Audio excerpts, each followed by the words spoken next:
All right, we can go ahead and get this kicked off. The topic for tonight is weight management, and this is what we discussed last week was the start of a new month. We're halfway through the month, but bit delayed because of the month of June. Got pretty chaotic for me, so I had to push these back a bit. So starting for the month of July, getting into the topic of nutrition, and so then the subtopic tonight, like I said, is weight management within that. So specifically talking about the weight management of athletes, not just non-athletes or the general population. It's specifically about how to manage weight for athletic population. So to give the overview, the way that I think about weight management within the athletic population, this is again not backed by any science, but this is just kind of how my brain processes things. So the first concept is the kind of theory of energy balance, and I've kind of stolen this concept from oh wow, I can't even remember his name right now. There's a book. There's two books actually that were written, but it's the Muscle and Nutrition Pyramid. Eric Helms is his name, and he put out this graphic that corresponds with his text, and it's the Muscle and Nutrition Pyramid. And the pyramid basically starts and it lays the foundation, stating that pretty much the longest lever you can pull in terms of modifying somebody's nutrition habits is their energy balance. And so that's the topic of calories in versus calories out. So that's kind of stuck with me, and it's how the pyramid, like the foundation of the pyramid, is really laid with energy balance. So if your calories are way out of whack in either direction, either under eating or overeating, um, a lot of the nuance from things like supplements or nutrient timing doesn't really matter because it's getting trumped by the longest lever that's being pulled. We'll get into the differences between weight loss strategies as well as weight gain strategies for these athletes, and then we'll talk about some of the in-season complications. So, like I said, energy balance for the simplistic version is calories in versus calories out. That's you can split hairs with some of the details about what calories in versus calories out means. Things like insoluble fiber, is that technically a calorie if your body can't process it? Or calories out, things like your resting metabolic rate is obviously taken into consideration, but what about your thermic effective food? Is that considered to be a calorie out? Is it considered to be an expense? So for the most part, the calories in is pretty easy to keep track of. It's what you consume, whether that's food or drink. So if you're eating primarily whole foods and getting a well balanced diet there, but then you're consuming, like, let's say 10 Coca-Colas a day, you're getting way too many calories from your drink, and that could throw everything else out of proportion. So if everything else is in caloric alignment between what your physical activity and your resting metabolic rate, if all of those things are equal, but then your drinks are way out of proportion, like they commonly are in the US or American diet, that can cause you to either gain or lose weight. So I suppose in that context, it would be gain weight, but it's really just that simple. Like if you don't want to think about all the details about what counts and what doesn't count, or like what these specific one-offs of this type of food and this the body's way of processing these different things, really all you need to remember at the end of the day is calories in versus calories out. If you eat more calories than you burn, then you're going to gain weight. If you eat less calories than you burn, then you're going to gain sorry, let me say that again. If you eat more calories than you burn, you're going to gain weight. If you eat less calories than you burn, then you're going to lose weight. And if you eat the same amount of calories as you burn, then you are going to maintain weight. So for the most part, nobody's eating precisely the amount of calories they need to maintain weight. It's some kind of fluctuation, either up or down. And it's the accumulation of these habits over time that really start to make a difference. So if you're 10 calories over on one day, it's not going to make or break your diet. But if you're consistently 10 calories over the course of a lifetime, that will start to add up. So a lot of nutrition is habits as opposed to one-offs. And that can be a good thing or a bad thing for either direction. So if you're trying to gain weight, it can be really hard because you have to make these changes that are not just one-offs. You can't just drink a protein shake for one additional day and all of a sudden you've put on the mass that you're looking to gain. It's the habit that you stack over time that really starts to allow these changes to happen. And that goes for vitamins, that goes for weight loss, all of these different things. It's a lot of it is about sustainability. So for the weight loss strategies, this is primarily done through, at least in the general population, through caloric restriction. Athletes sometimes adopt some of these kind of fad diets, but for the most part, weight management or weight loss strategy is either one of two ways. It's either caloric restriction, and you're trying to cause catabolism, or it's through water weight. And so this is commonly used in things like boxing, UFC, wrestling, anything with a weight class where you have to make weight. You're trying to sweat out the water weight, and you're trying to restrict the fluid intake so that you aren't putting in new water weight.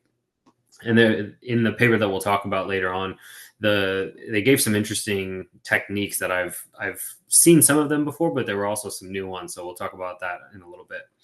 But there's primarily two ways to lose weight, and that is one through fat loss or mass loss by restricted eating, or water weight restriction, either through fluid restriction or by trying to increase your sweat rate. For the weight gaining strategies, there is a few more elements here, or a few more options. So the caloric surplus is just the opposite of a caloric deficit. You're trying to eat more calories than you are burning. And you can do that a few different ways. One, you can increase how many calories you're eating. Two, you can increase the frequency of your meals. Or three, you can increase your protein consumption, so the volume of protein. The way that each of these increases your weight is a little bit different, but for the most part, all of these are strategies that are aimed at increasing your calorie intake. Protein is a little bit different because you're trying to stimulate the mTOR pathway, which we'll talk about in a second with resistance training. But effectively, what the mTOR pathway is the body's way of kind of telling the cells we need to increase, one, the number of cells, or two, the size of the cells. And so with the context of resistance training, with muscle hypertrophy being the target, by lifting weights or using different methods for resistance training, you're causing muscle hypertrophy by stimulating that same mTOR pathway. So I had a class when I was an undergrad that one of my professors basically boiled it down, and I'm sure there's some more detail that's probably needed in terms of fully understanding the mTOR pathway. But the simplest way of understanding it is that there's two ways of stimulating this anabolic pathway, which is mammalian target of rapamycin. The two ways you can do it: one is by eating protein, and two is by lifting weights. That's the way that they kind of termed it. So obviously resistance training can be more than just lifting weights, and eating protein can be boiled down into, okay, well, how often are you eating? Because your body's either in an anabolic state or a catabolic state. You're fluctuating throughout the day all the time. And so if you're going 8 to 12 hours in between meals, you're definitely reaching that threshold to become catabolic. So if you want to stay in an anabolic state more often, then you increase your meal frequency. And so that'll give you some slight differences more than just your increased caloric density. So you can do things like just adding maybe some extra oil or fat to your diet. Obviously, that's going to increase your caloric intake without making you feel necessarily more full. And so the weight that you're putting on might not necessarily be muscle. If you're trying to trigger muscle specifically, then you're going to want to do either increased protein consumption or increased resistance training. Lastly, for water weight, this is in the opposite direction, where we're trying to actually pack on weight in terms of hyperhydration. So you're increasing your fluid intake. One strategy would be to increase the sodium intake, because then you're more likely to retain the water as opposed to just excrete it. So if you're trying to increase weight for some reason through water weight, alone, then sodium increase through things like sports drinks would be one option. And then the last thing on this slide would be creatine. So creatine increases the water that's stored within the muscle. And so if you're trying to, again, pack on some either muscle mass or some water mass, then creatine would be another supplement that you can use to increase your weight. But again, so creatine is a supplement. These sodium or sports drink supplements, all of these things are going to pale in comparison if you're in a caloric deficit. At the end of the day, your caloric deficit is going to, or your caloric surplus is what's going to allow you to pack on the most mass, probably followed by your protein consumption in the pyramid that Dr. Helms laid out. The foundation is caloric or energy balance, followed then by macronutrients, followed by micronutrients, followed then by nutrient timing, and then supplements is like the last thing to focus on. So with these smaller things like creatine and hyperhydration through sodium intake, they're going to move the needle slightly, but not as much as things like your caloric consumption.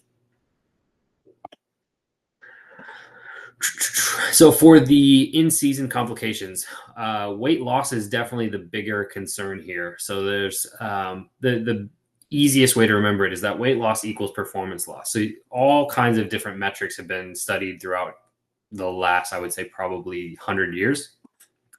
And what they've consistently found is that as you decrease your weight, because you're at a caloric deficit, you are effectively slowing down your reaction time. You're depleting your glycogen stores, so you don't have as much muscular endurance. Your strength goes down. So effectively, anything athletic is going to decrease if you have weight loss. And for this reason, most dietitians or nutritionists are going to recommend that you actually try to target weight loss in the off season. Now, in the case or context of sports where you're trying to make a weight in season, that can be difficult. And so sometimes this has to happen, but for the most part, this is going to happen when you're working with in-season athletes. They're trying to lose weight via water mass because that's easier to replace. And the NCAA has changed their rules in terms of hydration. So you take the weight test 1 to 2 hours before competition to allow for rehydration before competition so that there's less health risk there. Another big complication of weight loss in season is that it comes with an increased health or injury risk. And so this is what was formerly known as the female athlete triad, but you've got REDS, which is relative energy deficiency syndrome. And that can also, if you're working with female athletes, that can correspond with amenorrhea. And so these are indicative of a lot bigger health concerns with metabolism. So it's obviously problematic, and it's an easy symptom to recognize to have someone who's in or experiencing amenorrhea, but it's not a problem in and of itself so much as it is indicative of other health or underlying conditions. And then another obvious health risk here is bone density. So if you're in a catabolic state for an extended period of time, then the body starts to basically break down lean tissues. And one of the ways that it's doing that is it's pulling minerals from the bone in order to get what it needs. So by decreasing the bone density, now it's a more frail bone. It's more likely to be injured. So if you have some kind of a contact or a repetitive stress, such as endurance runners, cross-country runners, you get this added stress onto where you're getting the repetitive stress from running, and you're adding it on top of a compromised bone structure, and then you're more likely to have things like stress fractures. So something that would be important to pay attention to, you have to know your population, who you're working with. But knowing the sport and knowing the nature of the sport, the metabolic pathways that you're going to utilize, different substrates, you can kind of help cue some of these weight loss strategies. But again, for the most part, weight loss should be done in the off season because it's safer. There's less risk of either performance loss or health and injury risk. Dehydration also comes with it. This is not just in the context of water restriction or increased sweat rates. The dehydration risk also comes when you're trying to cut out calories, because you're getting less of the food that comes along with the fruits, vegetables, any kind of food that you're eating has some degree of water within it. So if you're eating less foods, then you're also going to be less hydrated. So that's something else to pay attention to if somebody's trying to lose weight via caloric restriction, is that they're going to be less hydrated. So something to maybe encourage is, if they're in the off season trying to lose weight via caloric restriction, then encourage them to increase their hydration through water consumption.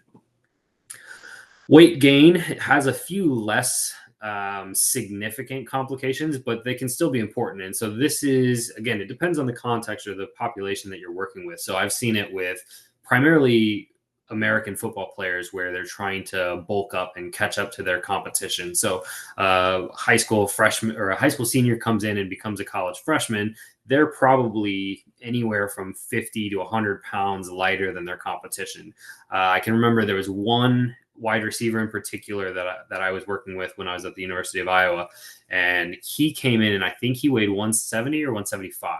But by the end of that freshman year, he was up and over 200. So he had put on 30 pounds within that freshman year. So crazy to see how much weight they're able to pack on to some of these athletes, but through the combination of food consumption, but also the resistance training. So obviously the gym, they're getting a really good tailored gym program, but then they're also, I mean, like basically just falling short of force feeding, because you are to the point where you're eating so much food that it's not comfortable. So something that they commonly report is feeling heavy or sluggish. If you're getting 2 extra protein shakes a day and you're getting an extra snack in between, where you're normally just going to go home and take a nap, you're getting 4 meals or 5 meals instead of 2 or 3. So increasing or changing your nutrition habits in any direction can be difficult. But in this one in particular, it can be really uncomfortable trying to basically force feed yourself the required calories and protein you need to develop that muscle mass or weight mass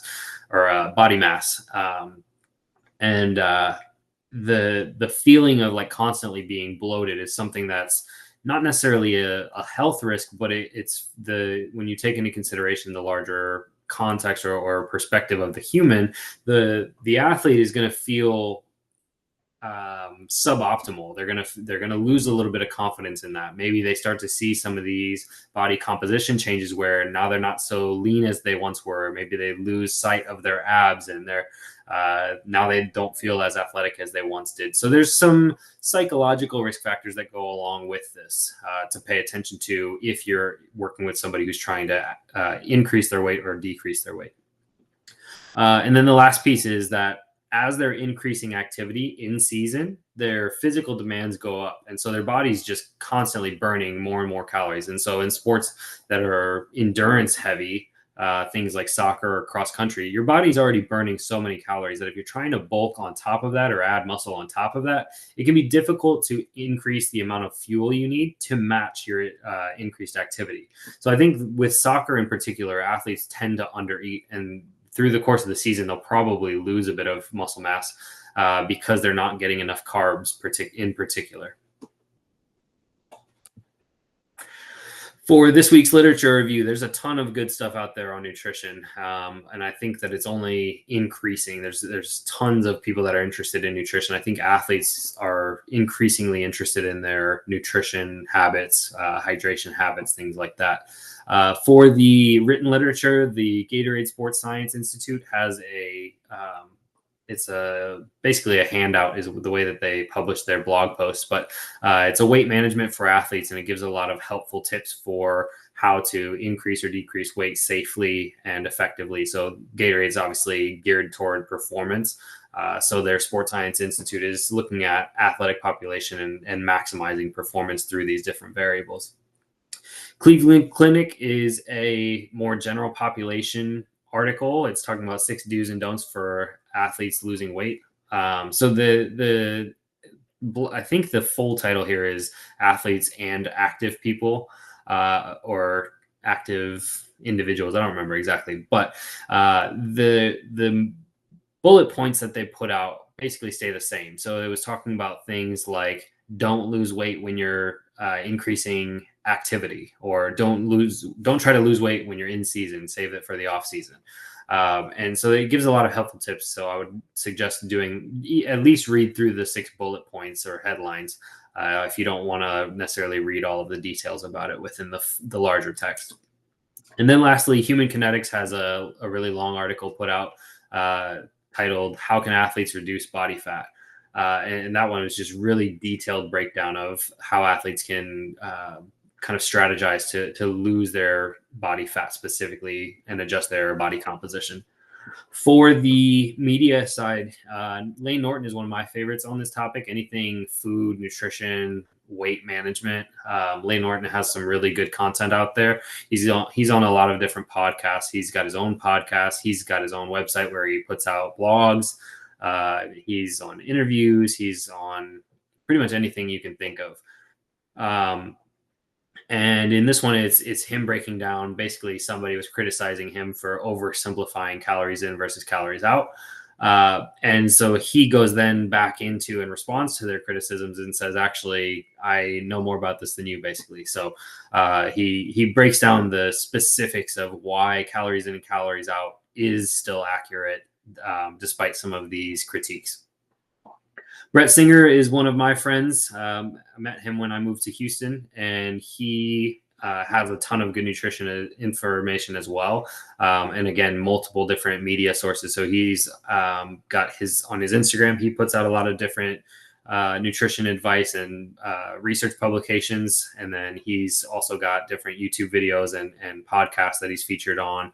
But in this one, it's a YouTube video, and it's a clip from a news channel, actually.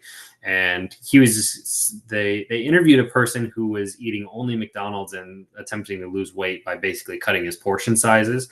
And then Brett gives his 2 cents on, 1, why that works, and then 2, how you can actually improve your diet, because just cutting your portions isn't necessarily healthy.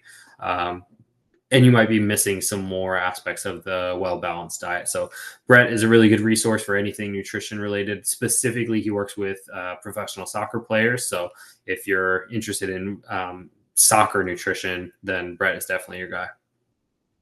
Lastly, Andy Galpin has a video. This is a longer one. I think it was like 2 hours, but it's titled "How to Boost Your Metabolism and Burn Fat."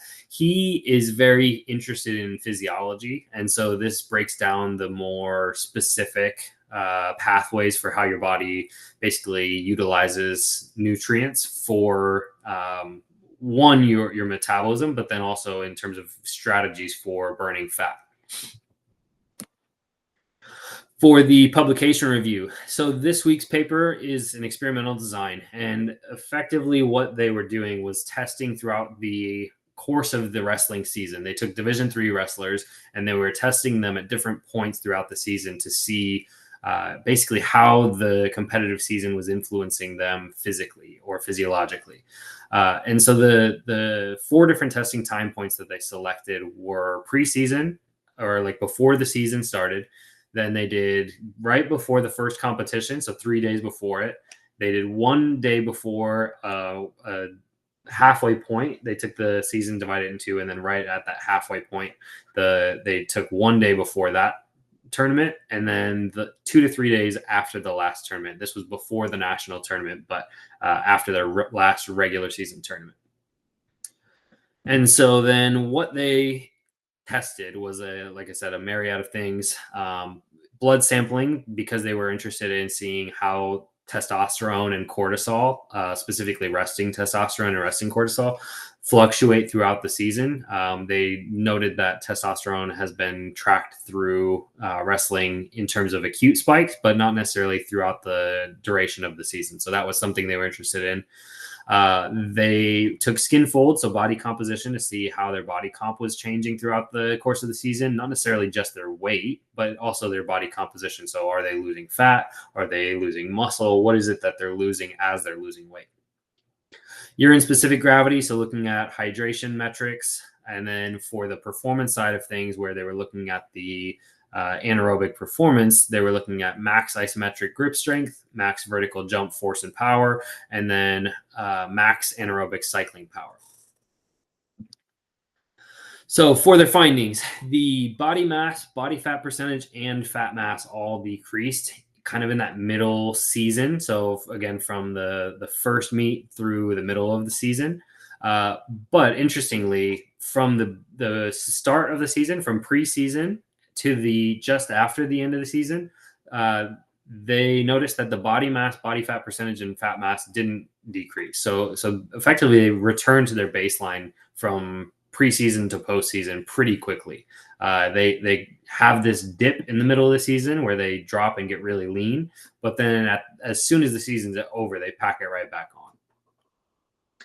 on. The lean body mass decreased at the second time point. Again, this was right before the first meet, but then it wasn't decreased for the midseason or the end of the season. So the lean body mass tends to rebound pretty quickly again. Urine specific gravity was elevated at T3. You kind of see it's a slight or a gradual increase in urine specific gravity throughout the season. And then in T4, it drops right back down to baseline. So you see some of these dehydration metrics really start to drop off. They get more dehydrated as the season goes on. And then as the season ends, they don't worry, they don't restrict as much. And so then they return to their baseline in terms of hydration status. The cortisol didn't change. The resting cortisol didn't change at all throughout the course of the season, not significantly anyway. And then the testosterone did. So what they noticed is the testosterone from the baseline was decreased pretty much throughout the entire season. And so again, even at T4, where most of these things start to rebound and return to the baseline, testosterone stays down. So testosterone being an anabolic hormone, it really shows you hormonally what's happening to the body throughout the course of the season as they are restricting their calorie intake or their hydration, and then also they're adding the stress of the competition. There's a lot of different factors that go into it, but it's interesting that everything else is rebounding right after the season, but testosterone stays down. It's a lagging recovery. For the performance side of things, the max grip strength was decreased at T2. This was, again, right before the first wrestling tournament. So you start to see, one, that's not very helpful. You don't really want their max grip strength to be down because you want them to be strong for their meet. But then the max vertical power decreased all the way through the season. Again, this one probably more due to central nervous system fatigue because they've been at such a caloric deficit, or they're restricting hydration while they're increasing stress throughout the course of the season, the competitive season, both in training and in competition. For the anaerobic endurance, they were testing on a bike, and so they used the Wingate test. Basically, normally you do 30 seconds for a max sprint effort.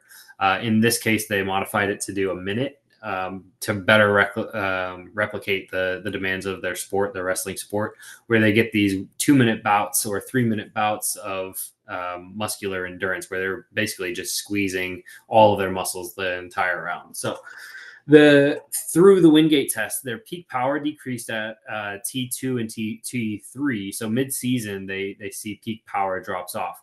But interestingly, they didn't see the average power drop off or the total work drop off. So what you see is in T2 and T3, where this peak drops off, you get a more flat line. So in the beginning in T1 and T4, you get a really low and a really high, but then that just gets compressed into the middle when they're in the competitive season. So their peak goes down, but their floor goes up as well. The last piece here is that the fatigue rate was improved at T2, 3, and 4, and so they get better at endurance, but again they trade endurance for power. So that's why you see some of those trade-offs in terms of the peak power dropping off, but then the average power staying the same and total work staying the same. So they're really training for endurance throughout the course of the season, or at least that's not what they're training for, but that's what they're getting throughout the duration of this kind of long-term battle of 4, 5, 6 months. So in summary, weight management strategies can be basically chalked up to either caloric modifications or water modifications. And then within caloric modifications, you're looking at your energy balance, so calories in versus calories out. And those can be controlled through both food and drink. The weight loss strategies tend to boil down to nutrition habits, and you're using different strategies in terms of the fad diets, where you're using different things like maybe the keto diet to restrict your carbs, or you're using the intermittent fasting, where you're using time restricted eating to then reduce how many calories you're eating throughout the day. Whereas the weight gain strategies, you're maybe increasing your meal frequency, or maybe you're increasing your protein content. Maybe you're just increasing total caloric content. Or in the hydration context, maybe you're increasing the sports drink as opposed to just water consumption, or you're utilizing supplements such as creatine to maintain a little bit more of that water mass. That will do it for this week. So, continuing with the theme of nutrition, next week we will be talking about macronutrients. Thank you all, and I hope to see you there.